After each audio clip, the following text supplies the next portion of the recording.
जय माता जी, जय माता जी। बहुत सुंदर मैया जी के गीत लेके आई हूँ, आप लोग सुनिएगा ज़रूर। आप लोग के अच्छा लगे तो वीडियो को लाइक, चैनल के सब्सक्राइब जरूर कीजिएगा। आप लोग के दिल से धन्यवाद।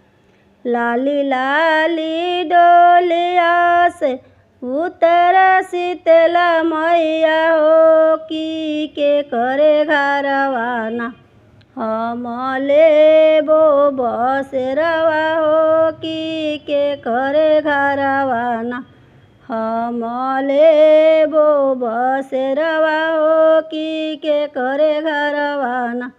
लाली लाली डोलिया से उतर दुर्गा मैया हो की के करे घरवाना, हम लेबो बसेरवा हो की के करे घरवाना। हाथ जोड़ी पैया पड़ी बोलले सेवकवा हो कि हमारे घरवाना, मैया लेना बसेरवा हो कि हमारे घरवाना, मैया लेना बसेरवा हो कि हमारे घरवाना। हाथ जोड़ी पैया पड़ी बोलले सेवकवा हो कि हमारे घरवाना, मैया लेना बसेरवा हो कि हमारे घरवाना, मैया लेना बसेरवा हो कि हमारे घरवाना। जुग जुग जिय सेवका तोहरो बालकवा हो कि अन्न धन सेना भरे तोहरो भंडारवा हो कि अन्न धन सेना।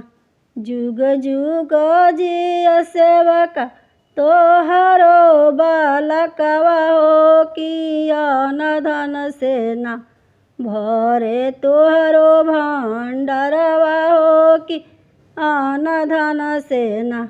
लाली लाली डोलिया से उतर सातो मैया हो कि के करे घरवाना, हम लेबो बसेरवा हो कि के करे घरवाना, हम लेबो बसेरवा हो कि के करे घरवाना। लाली लाली डोलिया से उतर सातो मैया हो कि के करे घरवाना, हम लेबो बसेरवा हो कि के करे घरवाना।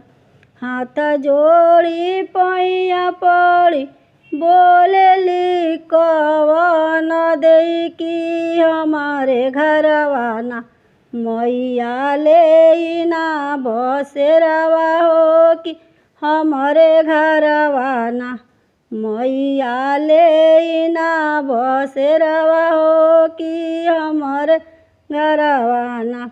हाथ जोड़ी पैया पड़ी बोलेली सावित्री देई हमारे घरवाना, मैया लेना बसेरवा हो कि हमारे घरवाना। जुग जुग जीवस्ती वही तोहरो सिंदूरवा हो कि खिलल रहे ना, तोहरे यहाँ चरा के बगिया हो कि खिलल रहे ना, तोहरे यहाँ चरा के बगिया हो कि खिलल रहे ना।